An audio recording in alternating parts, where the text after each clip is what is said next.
Ouais, quand on a vu Titanic pas longtemps avant, ça souffre un peu la comparaison quand même. L'histoire se poursuit avec la tornade qu'on a vue à la fin de l'épisode précédent.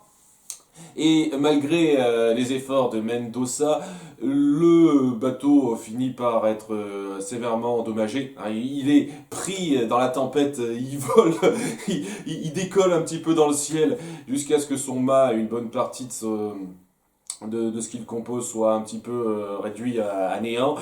Donc ce qui fait que ça va pas tarder à couler et qu'il faut se barrer. Hein. Ça amène donc pas mal de moments assez intenses avec une partie de l'équipage. Et honnêtement, il n'y a pas des masses de gens qui prennent le canot de sauvetage.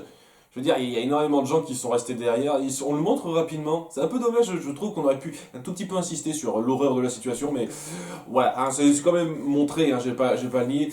Tandis que Mendoza court à la rescousse d'Esteban et Zia qui sont enfermés dans la cale à nouveau.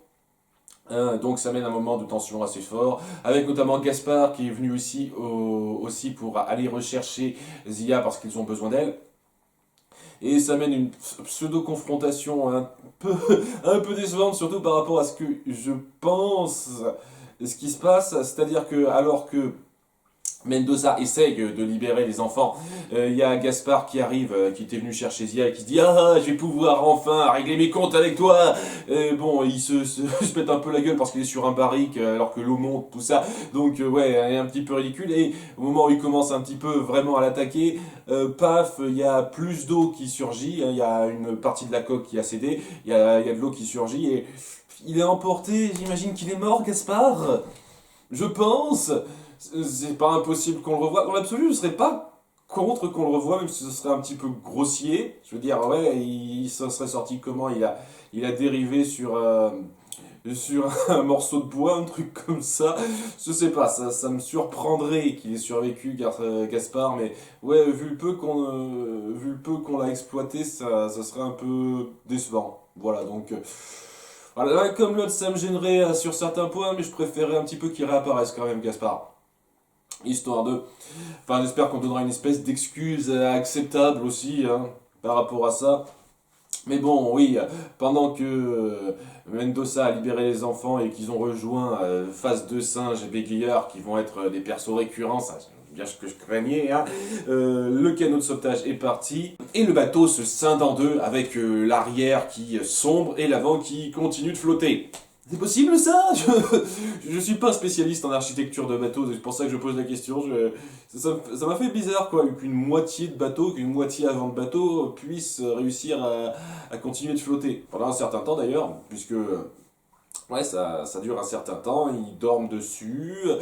Il y a une petite conversation avec Sia qui se développe enfin un tout petit peu. Donc ça fait plaisir de voir que vous développez un tout petit peu le personnage. Donc elle raconte sa vie à Esteban parce que c'est la seule personne en qui elle a confiance pour l'instant.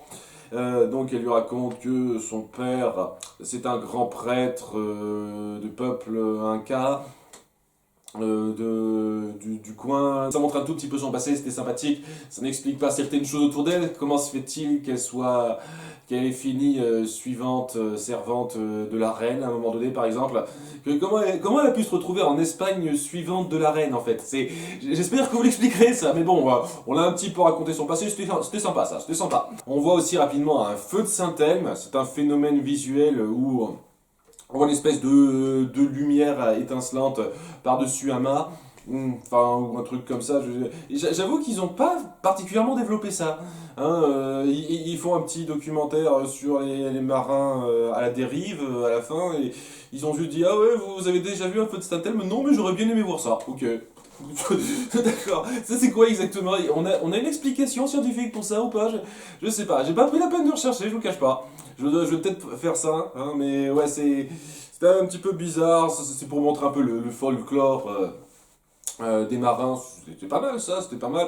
Avant que le bateau, enfin l'avant du bateau finisse pour de bon de sombrer. Hein, c'était qu'une question de temps, j'imagine. Et donc ils ont quand même eu le temps, grâce aux planches, de se faire un radeau de fortune et quelques rames. Ce qui fait que donc maintenant ils vont essayer de rejoindre le rivage en radeau. Et ça montre une très bonne, il y a une très bonne mise en scène de la dérive de nos personnages, c'est-à-dire le côté oppressant et incertain de ce qui peut leur advenir. C'était un petit peu dommage que ce soit gâché par les quelques bouffonneries de face de singe et de bégayeurs, c'était un petit peu dommage, mais en dehors de ça, oui, c'est quand même très bien dans la mise en scène. Et bon, à un petit détail près, bon, en dehors des deux bouffons de service, alors, quand on montre un passage avec des requins, bon déjà, il bouffe une rame entière. Enfin, je sais pas, il mord dans une rame, il la réduit en morceaux d'Esteban. Ils ont que ça à foutre, les requins. Je savais pas qu'ils avaient envie de détruire les rames comme ça. J'ai pas compris ça. Et surtout, Esteban dit: Ah, regardez, un poisson bizarre avec un triangle sur le dos. Ah, bon, ok, 16e siècle, peut-être que c'est pas aussi évident pour les gens de l'époque. Enfin bref, quoi, ils sont attaqués par des requins, mais toute une bande de requins qui leur sautent dessus, etc. Ils se défendent à coups de rame. C'est un peu excessif pour moi. J'ai pas l'impression que les requins feraient ça dans la réalité. Donc c'était un petit peu excessif, d'autant plus que lorsqu'ils finissent par voir une terre au loin grâce à l'apparition d'un goéland aussi, ça fait partie des choses que les marins sont censés savoir, c'est des petits détails éducatifs très sympathiques à montrer. On montre Mendoza qui essaye d'atteindre la rive en tirant le bateau, tandis que les autres ont récupéré leurs rames. C'est un petit peu bizarre, je dis ça parce que leurs rames normalement sont censées être toutes détruites à cause de leur combat avec les requins le plus tôt. Et après ils s'en sont refait des rames, je sais pas trop comment, c'est un petit peu bizarre je trouve, mais bon, c'est un détail. Mais lorsque Mendoza tire le bateau en nageant pour rejoindre la rive, il est attaqué par un requin et ok, je vois le genre, c'est facile de prendre cet animal comme antagoniste du moment pour créer du drame, de la tension, du combat, etc. C'est toujours facile pour moi de prendre toujours le requin qui décide d'attaquer des gens sans aucune raison. Bah, je veux dire, honnêtement, la seule raison qui attirerait un requin vers vous, c'est si vous saignez. Sinon, il n'en aura rien à foutre de vous, le requin. Hein. C'est pour ça que ça commence un peu à me gaver à chaque fois que je vois toujours le même procédé narratif lorsqu'on est en mer. Ah tiens, menace du requin. C'est encore et toujours le même truc.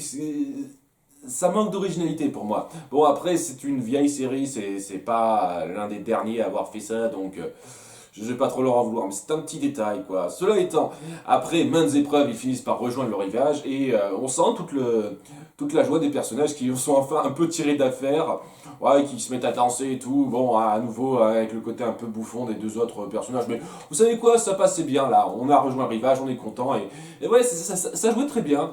Sur la durée de 20 minutes, la tension qui s'est mise en place avec le naufrage du bateau, la dérive de nos personnages, c'était bien fait à ce niveau-là.